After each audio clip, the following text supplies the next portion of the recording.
Welcome back to Movie Recaps. Today I will show you a horror drama film from 2019, titled Down.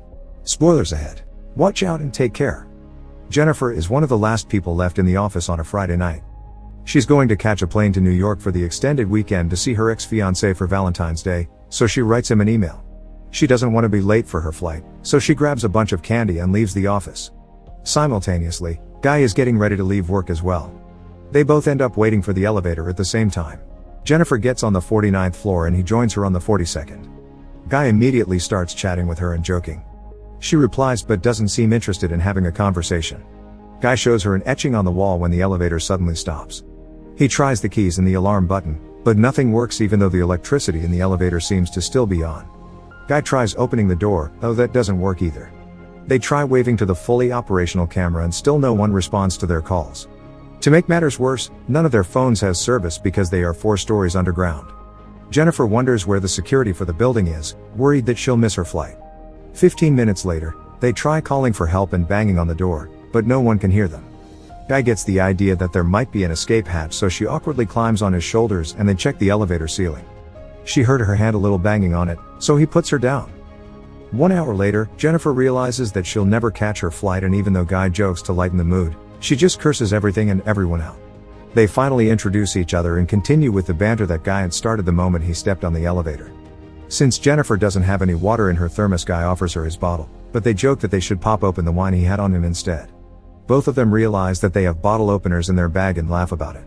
They don't open the wine, but she does accept his water.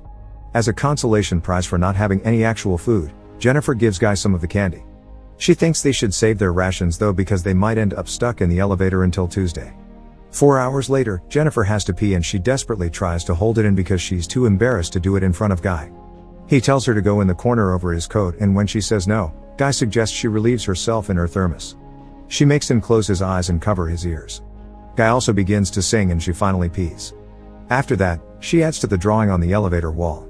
Sometime later, they play a game and begin talking about more personal things. Guy tells her that he has no one that'll be looking for him because he's too obsessed with his job. Jennifer says she's the same. She tells him that she wanted to surprise someone in New York, but that he probably didn't even want her to come. Guy figures that it's about time that they open the wine and hands it to her. They drink to not being dead yet. Much later, they're keeping occupied by drawing each other and getting closer. Guy confesses that he'd actually seen her before in the office building. He just didn't share that because he didn't want to sound like a stalker and make her feel uncomfortable. She doesn't take it as bad as he thought she would. In fact, she laughs about it. They finish their drawings and show them to each other. Her portrait of him is more on the jokey side while his is more serious. Jennifer apologizes and takes a photo of the drawing, saying she'll make it her profile picture if they survive. Next, they talk about food, and since they're both hungry, she asks Guy to change the subject. He lists off different things and she chooses to talk about making love, gets up, and turns her camera on him, asking about the dirtiest place he's made love before. Guy's a little shy, so she shares her story first. Jennifer tells him a story about one of her ex-boyfriends in college and the time they slept together in a library. When it's Guy's turn, he still doesn't feel like sharing his story because he thinks he doesn't have an interesting one. Jennifer tells him to make up one. Guy tells a story about a hot girl that wanted to be with him during a work picnic. He says that they got drunk, got in the car, and she begins to undress while he's driving. Guy gets weird and uncomfortable again, telling Jennifer that he got aroused and he had to stop. He apologizes because he thinks he crossed a line, but she says that it's cool. Guy approaches her awkwardly and kisses her, then begins to undress her. They make love in the elevator. After, Guy tells her that he could fall in love with her, but she gets away from him. Jennifer tells him that she wants to get back together with her ex. That was the reason why she wanted to go to New York and surprise him, to patch things up and make everything better. Unlike Guy, she thinks that even though their encounter was fun, they should just keep it casual because what she has with her ex is real. Jennifer is honest with him about how she feels and what her previous relationship was like. Guy, on the other hand, thinks that they connected and that her ex doesn't deserve her. She gets mad because she clearly still loves him and tells Guy that when they get out of the elevator they'll just go back to their separate lives. Guy keeps insisting that they were meant to be together and he begins to cry because he feels alienated even though they're locked in a box together. Suddenly, something flips in him and Jennifer can feel it happen. Guy begins to tell her the truth about who he is. He lied to her about where he worked and about his name too. The man tells her that he didn't just notice her, but that he actually saw her every single day at work. He takes out his phone and shows Jennifer security photos he has on it of her, listing out the times and dates when it was. The guy even has a video of her getting into the elevator that night. Jennifer is afraid. He tells her that he's actually the building's security guard and gets angry when he explains that no one ever notices people like him. She didn't even recognize him even though he works at the front desk. He thinks that he knows her more than her ex and tells her that he planned everything that happened that night. The man takes out a key and unblocks the elevator. Jennifer can't believe what he did to her and says that she'll call the cops and that he'll rot in jail. He doesn't like that, so he grabs her and they begin to struggle. Flailing her legs during the fight, Jennifer breaks the elevator key. They continue to fight and she knocks him out with her shoe. Jennifer is afraid that she killed him, so she approaches him to check when he suddenly jumps up and knocks her down. They both remain unconscious in the elevator. After a while, Jennifer wakes to find the man conscious already. She asks him why he did it. His reasoning is that he wanted to get her away from everything so that they could connect on a human level. He says that they didn't just have a date but an entire relationship in the weekend stuck in the elevator. Jennifer thinks that he's not going to get away with it because someone will surely come to get them out. Unfortunately, she finds out that the guy has taken all the shifts for that weekend and the 2 other guards won't be coming in until the extended weekend is over on Tuesday. Jennifer asks what he'll do and he says that he would rather kill her than go back to prison. He says that he never forced her to do anything, but Jennifer tells him that he kidnapped her. That sends him into a rage spiral. When he calms down, he opens the present that Jennifer had bought for her ex-fiancé. He finds a shirt and a box in the bag. The guy puts the shirt on and tells Jennifer to open the rest of the present. Jennifer opens the box to reveal cigars, complete with the necessary tools, like the cigar scissors and lighter. He lights a cigar and taunts Jennifer further, even saying that she could have gotten her ex back with all the nice gifts. In a gust of irony, he wishes her a happy Valentine's Day. Sometime later, the guy apologizes to Jennifer for scaring her and asks her if they can reconcile. He asks for another chance and tells her that she doesn't have to answer right away, but to think about it. The guy comments on the travel ad that's playing in the elevator, saying that the people in the video look happy together. He tells Jennifer that he'll take her to the resort from the ad one day. He's bothered by the neon light in the elevator that isn't working, so he breaks it with Jennifer's thermos.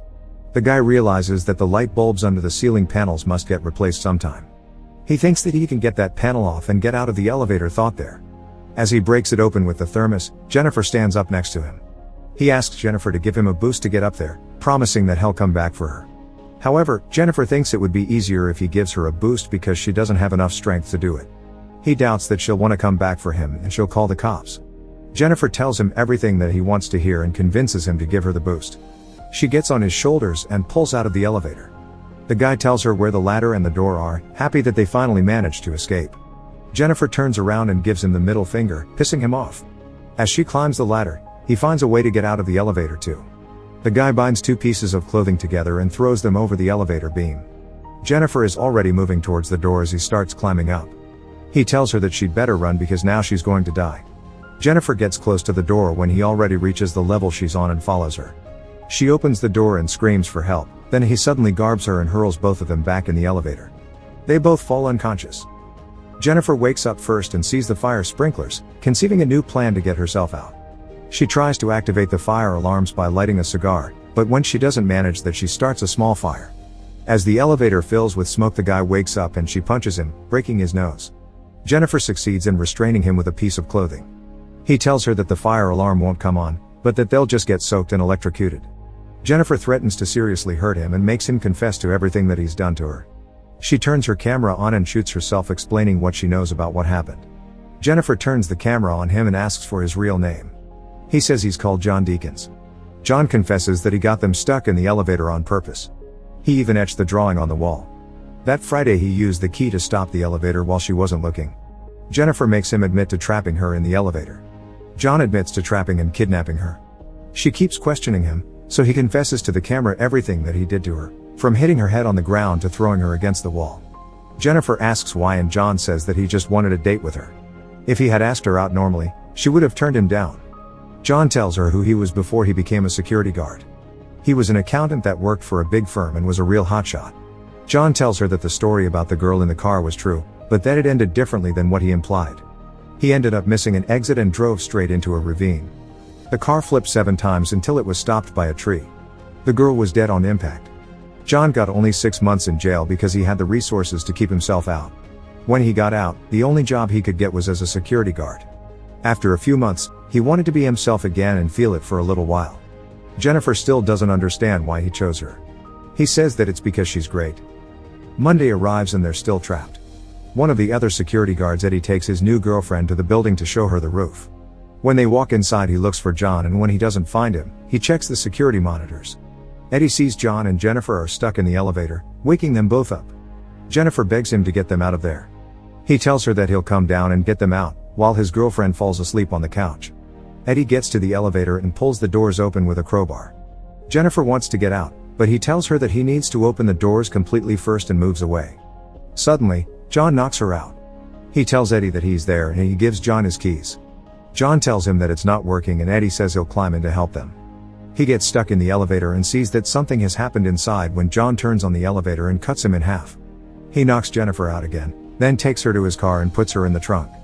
John goes back into the building and disposes of Eddie's body and his clothes. He cleans himself up and puts on his uniform, sliding a cigar into his pocket.